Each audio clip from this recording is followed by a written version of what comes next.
Warm greetings from the High 10. It is Everyday Shenanigans on this Thursday, August 13th, 2020. Thanks for joining me. I'm bringing you videos in dedication to women and the preservation of women's lives. And I'm praying for all you women and girls out there that you stay safe and beware of your surroundings and the company you keep and the men you date and the people you talk to. This is a sad story I saw a week or so ago, and I am late bringing it to you, so please forgive me. But most of you may have heard of this story. It is out of Virginia, and the source is the Washington Post. Released prisoner accused of raping, killing Virginia woman has died. Ibrahim Bouachi shot himself as police closed in on him Wednesday. This was updated August 8th. A man accused of murdering an Alexandria woman who accused him of sexually assaulting her last fall died Saturday from a self-inflicted gunshot wound that occurred as the police tried to arrest him again on Wednesday. The man's family issued a statement Saturday night saying they were grieving the loss of both lives. Ibrahim E. Bouachi, 33, had reportedly been in a relationship with Carla E. Dominguez, 31, before an allegedly violent incident in Dominguez's Alexandria apartment on October 10th. Dominguez told police that Bouachi broke into her apartment and sexually assaulted her. Bouachi had charged with 6 felony counts, turned himself into the Alexandria jail on October 21st, and was ordered held without bond. Bouachi maintained his innocence, and his lawyers pressed for a quick trial, but then the coronavirus pandemic struck, and all trials were postponed. His lawyer said the visitation had been curtailed in the Alexandria jail, that they needed to meet with him before trial, and that jails were potential coronavirus hot spots. Although Alexandria's jail had not had a case, they asked Alexandria Circuit Court Judge Nolan Dawkins to allow Bouachi to post bond. On April 9th, Dawkins agreed to set a secured bond for Bouachi for $25,000 over Alexandria prosecutors' objection. The judge ordered Bouachi to stay in his Greenbelt home and not leave except to meet with his lawyers or pretrial services, and not to have any contact with Dominguez. The judge retired in June after 26 years and did not respond to a request for comment, did not order electronic monitoring for Bouachi. In early May, Greenbelt police found Bouachi behind the wheel of his car at a Wendy's restaurant drive-thru, and they alleged that he rammed one of their cruisers with his car. He was charged with multiple assault counts, drunken driving, and multiple traffic charges, but was released on bond after one night in the Prince George's County Jail. The Greenbelt incident would have triggered a motion from Alexandria prosecutors to revoke Bouachi's bond. Alexandria Commonwealth Attorney Brian L. Porter said, but no one notified Alexandria that Bouachi had been arrested again. On July 29th, Dominguez was found shot to death outside her apartment on South Greenmount Drive in the town square at Mark Center Apartments. 2 days later, Alexandria police obtained a murder warrant for Bouachi, but when they went to arrest him, he was gone. After several days of fruitless searching, the police issued a news release Tuesday saying Bouachi had been charged in Dominguez's killing and asking for the public's help in locating him.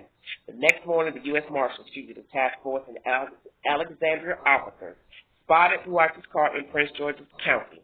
As they moved in to arrest him, he shot himself, Alexandria police said. He died Saturday at a local hospital, police said in a news release. Bouachi's family released a statement Saturday evening. Our brother and son, Ibrahim, died today after taking his own life. We are incredibly saddened by Carla's death and wish this tragedy had never happened. As we lay our son to rest, we ask for peace for everyone involved as we grieve our losses.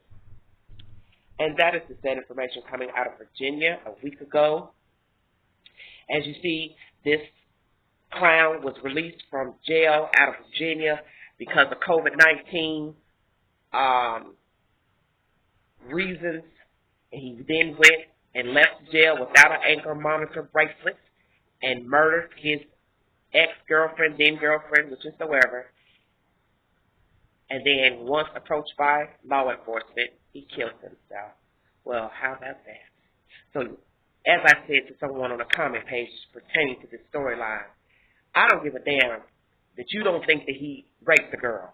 Because the fact that he killed himself after killing her tells me everything I need to know. If you have been accused of raping someone, hurting someone, killing someone, then why would you then go and harm yourself before killing them? Okay? You get accused of raping a woman. Then you go hunt down the woman after bonding out of jail or getting out of jail on a corona-free charge, corona card, rather, free pass. You go hunt down the person you're accused of raping, crying you didn't rape her, then you kill her, and then once approached by law enforcement, you kill yourself. And I'm to think you didn't rape that same person, that you just went and murdered, and then you murdered yourself. So anybody that wants to argue this point, please do not respond, do not comment, because I don't want to hear it. To me, in my eyes, my point of view, this Ibrahim fella raped that girl. That is the very reason why when he was able to get out on this corona-free pass, he went and hunted her down and murdered her and then killed himself once approached by law enforcement. And if you think he didn't rape her, something's wrong with you. Because anybody who was able to get free out of jail should have been glad to be free and go to court, stand their ground in court, and give the said information and prove their case. And that's how I see it.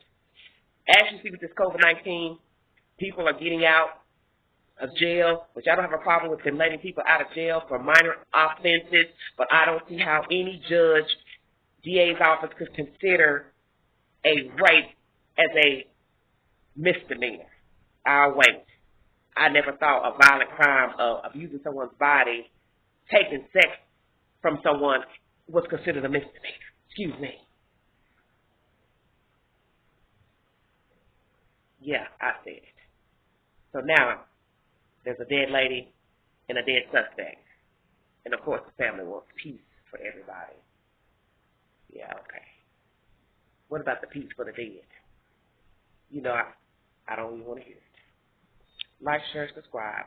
Drop your comments below. As you see, there's no justice in this country for so many people. The courts do what they want. They're so greedy for money, to get them a funky money for people to keep the courts going. Like someone said, it's as if you want the people to commit crimes so you can keep the courthouse open. I mean, I'm just saying, who am I? I don't know anything.